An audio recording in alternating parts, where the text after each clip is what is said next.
continuing story of Peyton Place.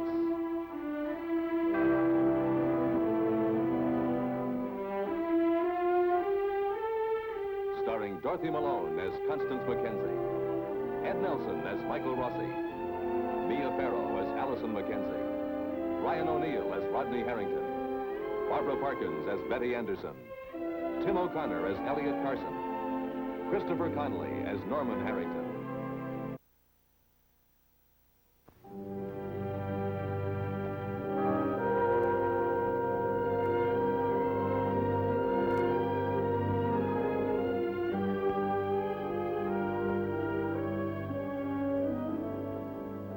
In the case of the People versus Rodney Harrington, District Attorney John Fowler has called Betty Anderson to the stand. The District Attorney knows that Betty could be a valuable witness for the defense, so he has called her first to head off this possibility. Miss Anderson, Sergeant Edward Goddard has testified that on the night of July 16th, when he arrived at the apartment of the accused to question him concerning the death of Joseph Chernak, you were present, is that correct? Yes. Miss Anderson, you were at one time married to the accused, Rodney Harrington, isn't that true? Yes, it is. But your marriage came to an end more than a year ago, is that correct? Yes? Have you gone out together socially since then? No. Had you ever been to his apartment before the night in question? No. I see. Well, would you please tell the court what prompted you to pay your first visit to your ex-husband's apartment on this particular night? I was worried about him. Why? I don't know.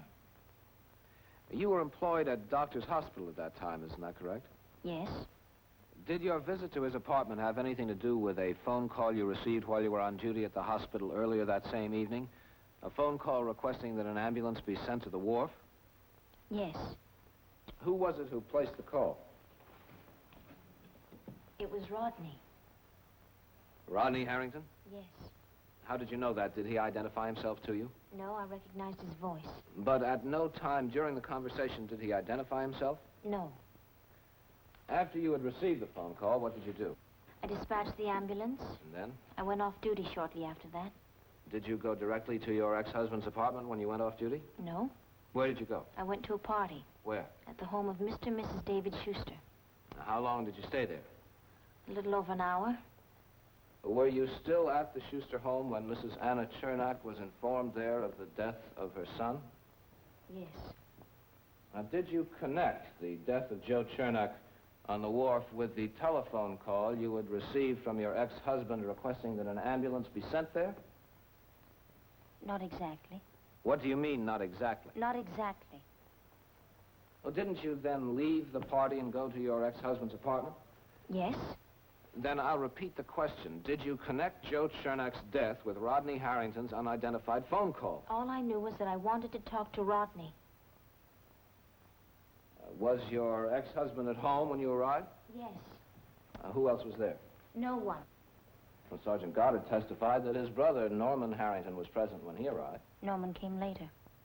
Then you were alone with your ex-husband for how long? Your Honor, I object to the prosecution's references as an attempt to discredit Miss Anderson's character. Sustained. You have adequately established the relationship between the witness and the defendant, Mr. Fowler. Then let me rephrase the question, Your Honor. How long were you there before Norman Harrington came? I don't know, really. I guess about 10 minutes. Did the accused admit that it was he who called the hospital for the ambulance? Did he admit? Mr. Fowler, I didn't accuse him of anything. Let me repeat the question. Did the accused admit that it was he who telephoned the hospital for the ambulance? Yes. Did he admit being on the wharf earlier that evening? Yes. Did he admit having a fight with the deceased, Joseph Chernak? Yes, but... Did he admit knowing that Joe Chernak had died? Yes, but it was an accident. Did you witness the fight, Miss Anderson?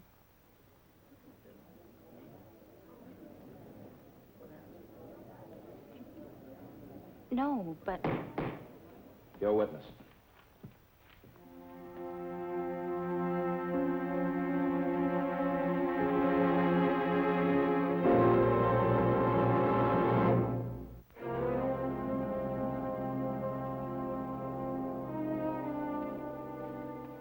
Miss Miss Anderson, you testified that you attended a party at the home of Mr. and Mrs. David Schuster before you went to the defendant's apartment.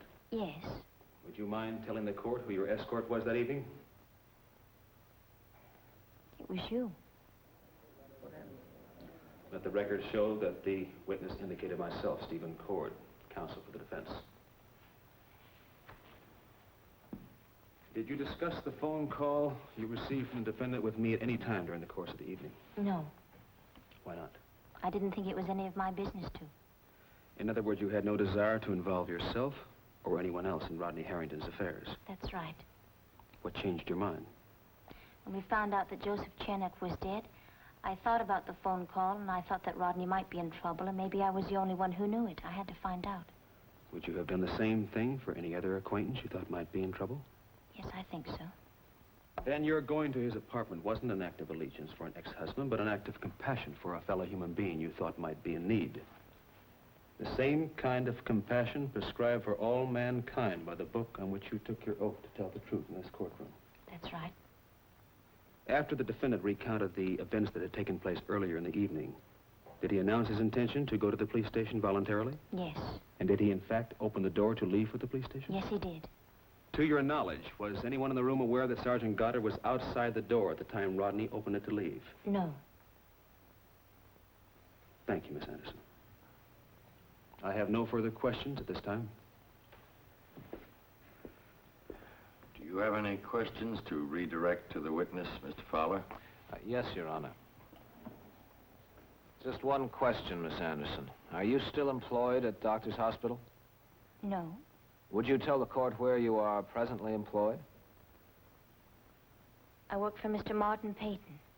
Martin Peyton, the grandfather of your ex-husband? Yes. No more questions.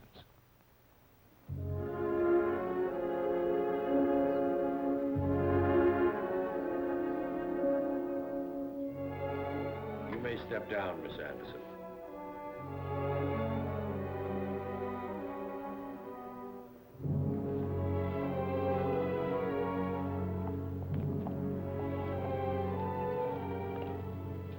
Betty?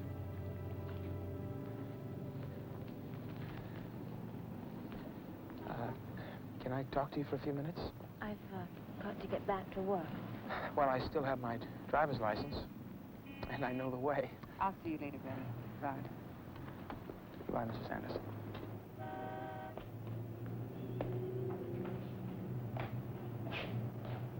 Fowler has a wonderful assistant in that boy.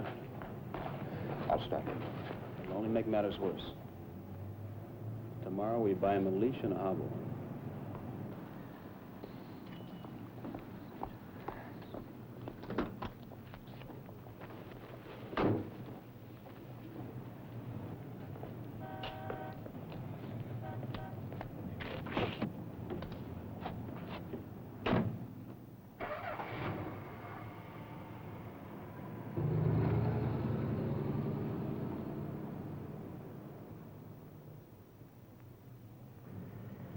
Julie!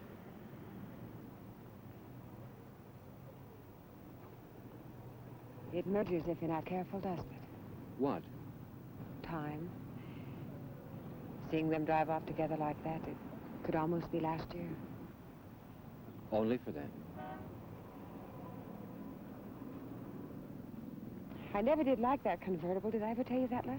Julie. It was the one thing Rod didn't need. It was especially what Betty didn't need.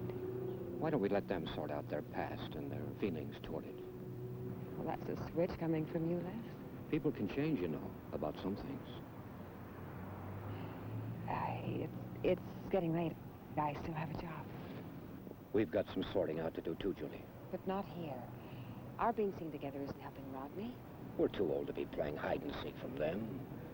Ourselves, we've got to stand still long enough to face what we had. And if we don't like what we see, Then we change it. just like that. We won't know, Julie, unless we try. That's all I ask. That we try. I don't know that I'm ready, Les. You didn't know before, either. Until it happened.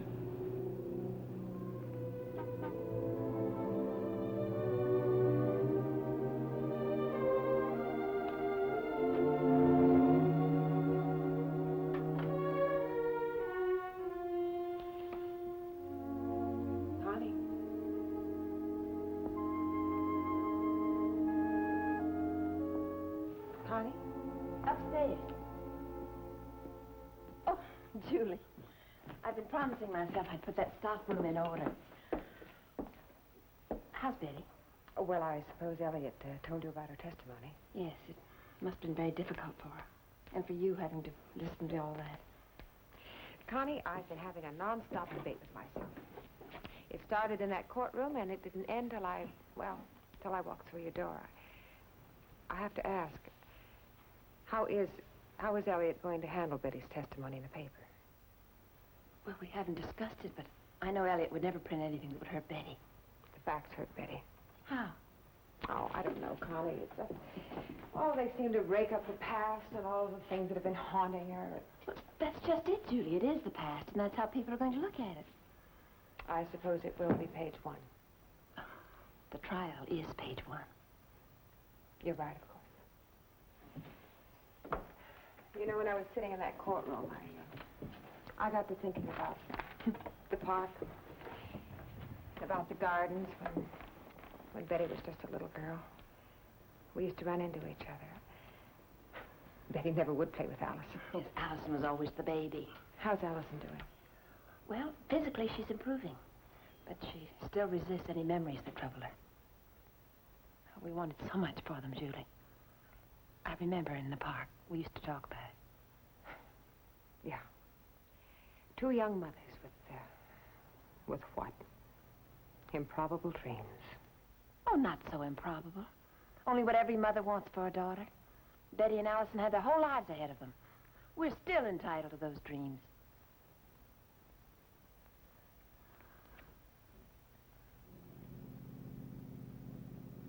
Well, score 1 touchdown and conversion for the prosecution. But I want to thank you, Betty. Mr. Fowler should be saying that. You tried. Maybe I tried too hard all the way down the line. If I hadn't come to your apartment in the first place, people wouldn't have anything to leer at. Well, I'm glad you came. I needed somebody. Offhand, I can think of 100 people who could have helped you more. I can't. Oh, Rod, that whole evening was a mistake, a nightmare. One of those dreams where you keep running and you never get any place. I ran all over town that night, and I didn't get any place either. I ran to that house, hoping that's all it would be, a house, but seeing all those strangers there, it was stupid, really. It was never my house to begin with. Part of it was yours. Ours. Then, Dr. Rossi and Stella Chernak came in, and I knew something was wrong. I didn't think, I just started running. I had to warn you and try to help. Why? I never stopped to think about that. I have. Don't. I can't help it, Betty. You never could just say thanks and leave it at that. Thanks. Is that what you want? Thanks? Okay. Thanks for trying to help me, Betty. Thanks for losing your job because of me, Betty. Thanks for letting me use you almost from the first day we ever met as a whipping post, something to kick while I was down. Stop doing penance. I don't know what I'm supposed to feel about you. You never did.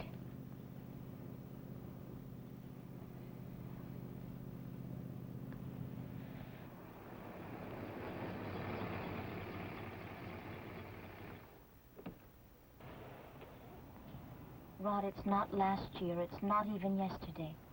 You've got to get used to that. I have. Have you?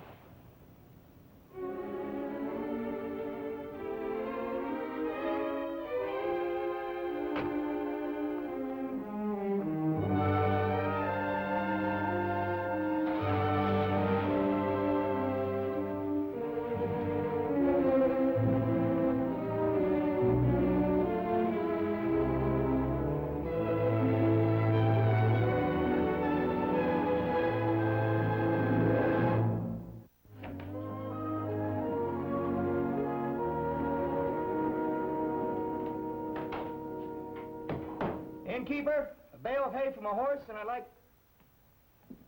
Are you angry with me for disappearing the last couple of nights? No. Well, you should be. Do you care what happened to me? Yeah. Do you care enough to give me your undivided attention? Well, I have to refill these things before I go home. But you are interested. Yes. Well, for the last couple of nights, all I did was sulk around the apartment. I wouldn't eat or take a bath or anything. Then last night, I went to Grandfather Peyton's for dinner. I mean, I was invited to have dinner with him. which I was really looking forward to until I realized I was the main course. Me versus Martin Peyton. Lots of laughs. 10 rounds of boxing with Hannah Cord doing the counting for the knockdown. What, you're somewhere else, right? No, I'm here. Well, you'll feel better when I take you home and you put on a clean dress and fix you. Oh, I can't tonight, Norm. Look, I said I'm sorry. Oh, it's not that. My mom isn't feeling well. I didn't know she was sick. Oh, it's just the flu or something. But I have to stay home tonight. Okay, I'll drive you home. No, thanks. Why not? Well, I'd rather walk. Then I'll walk you home. Please, Norm. What's the matter? You know how it is when one person, no matter who it is, just is too much to take? Yeah, I know. It's called the Norman Harrington disease. Well, that's what I've got. Come on, I'll call you tonight.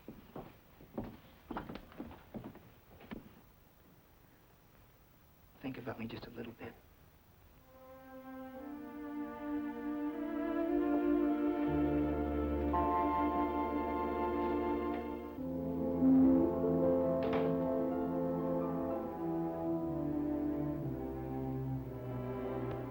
Could I have a glass of water, please? La la la la la, la la la la la la la, la la la la la, la la. Why don't you tell me about when you were a ferociously clever lady-killing boxing champion? Drink the water. Or was it wrestling? Stop chattering.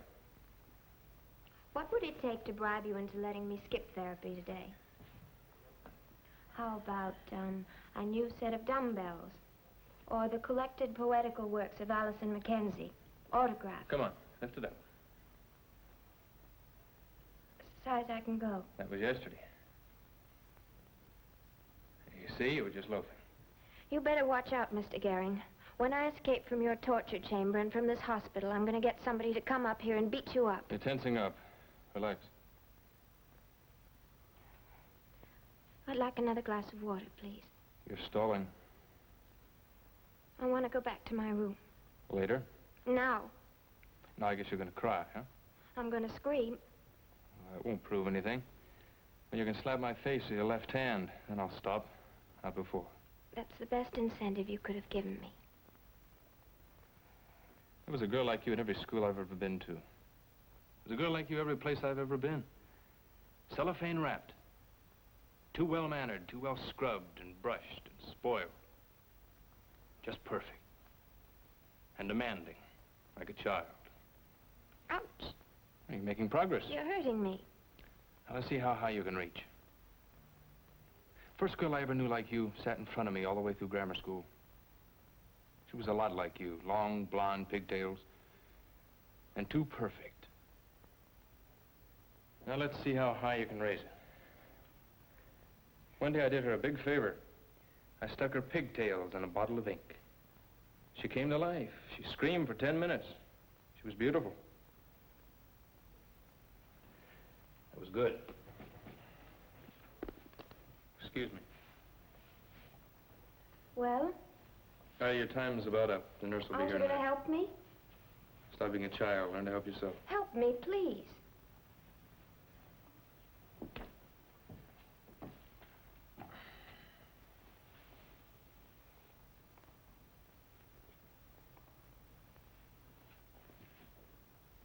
There. You're perfect again. That'll have to do until I can use my left hand. Am I early? No.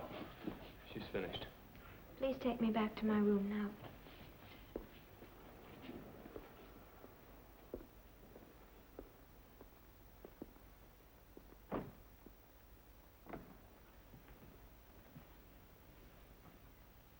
Mr. Gehring, you have a minute? Sure, Mr. Fowler. Come in. I was wondering about Allison Mackenzie. Thought perhaps she might have begun to remember something about the car that hit her. No. She still hasn't said anything at all about the accident? Not to me. You should talk to Dr. Rossi or Alice's mother. Maybe she said something to them about it. Yes, I will.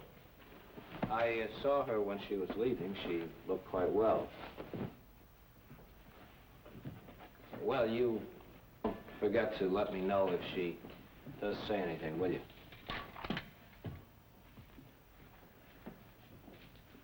Was there anything else you wanted to know? No, nothing else. Oh, did the children here at the hospital ever get an answer to the letters they wrote to my wife? No, not a word. Did you expect she'd answer? Well, I thought... You mean you hoped? You're choking, Mr. Fowler. You want to clear your throat? Don't be afraid. I'm not afraid. Well, that's good. Then say it like a man. Your wife took a walk and she never came back, and you don't know where to find her. That's simple and direct and understandable. Do you know where she is? Should I? I don't know. Would you make it a habit of asking everyone you bump into if they know where your wife is? Then you don't know where she is. How would I know where she is?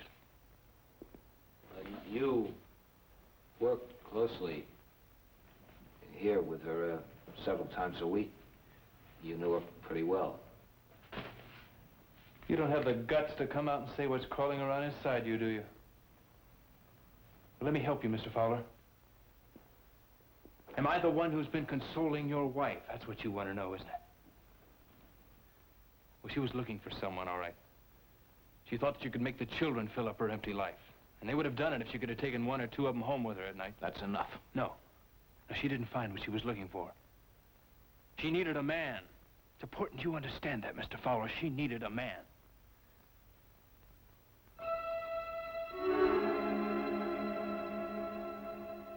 I've been in situations like this before. And I know from experience the only legal defense I have for flattening you is if you hit me first. So come on.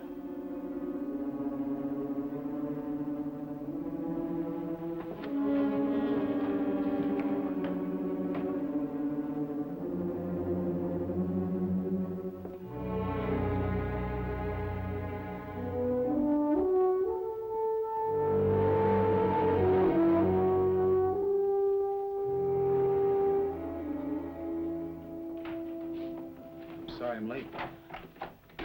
What's the trouble? Well, I got another subpoena besides yours. One from the district attorney's office. Well...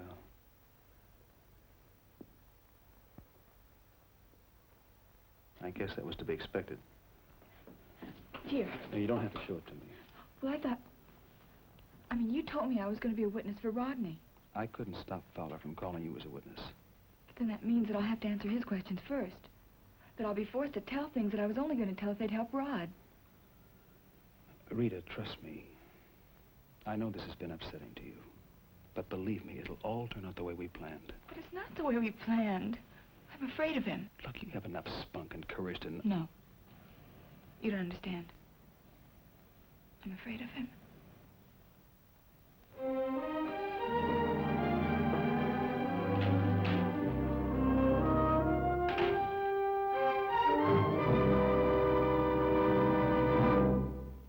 Preview from the continuing story of Peyton Place. I said hands off. Get dressed and we'll go eat. You go. You get yourself some other company. Betty. Must be nice to have so many good friends. It must be unpleasant to have so few. I didn't know that I had any in this town. Aren't you forgetting Dr. Rossi? I mean, what are you gonna do, lie again? You gonna leave town? It's too late for that. What are you gonna do, blow your brains out?